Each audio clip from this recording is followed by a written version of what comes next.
Siyempre, kasi unang-una, siyempre, like, si Anjo ngayon ang vice mayor, hanggat maaari, wag muna kami, kumbaga siya na yung nandyan, wag na kami magkasakitan, kumbaga. Saka siya naman yung vice mayor ngayon eh. Iwasan na natin yung magkasakitan pa kami. Ma'am, anong reaction din sa mga bumabati ko sa mga artista, yung sa mga pagtakbo nun? Actually, masakit. Masakit yung naririnig namin na dahil sa artista. Iba ang pagtulong naman dapat pag tumakbo ka sa isang position. Kailangan ang titignan mo yung puso. Malaki ang puso mo para sa tao.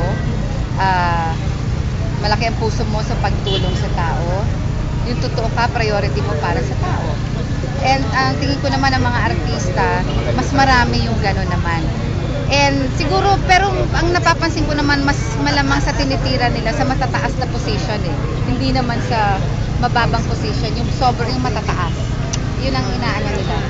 Na kailangan yata is mataas yung natapos mo, yung mga experience ka bago ka pumunta doon sa pagka-senador. Yun siguro naman. Yun naman ang naririnig ko. Pero syempre, artista rin ako.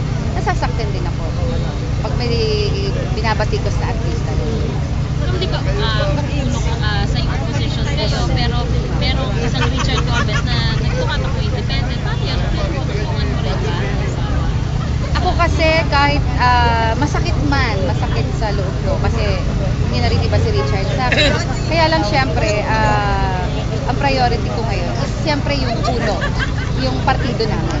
Yun ang number one na tutulungan natin, yung partido. Hindi kahit masakit sa akin, di ba? So hindi niyo susuportahan. Hindi ba sasama sa balota si Richard?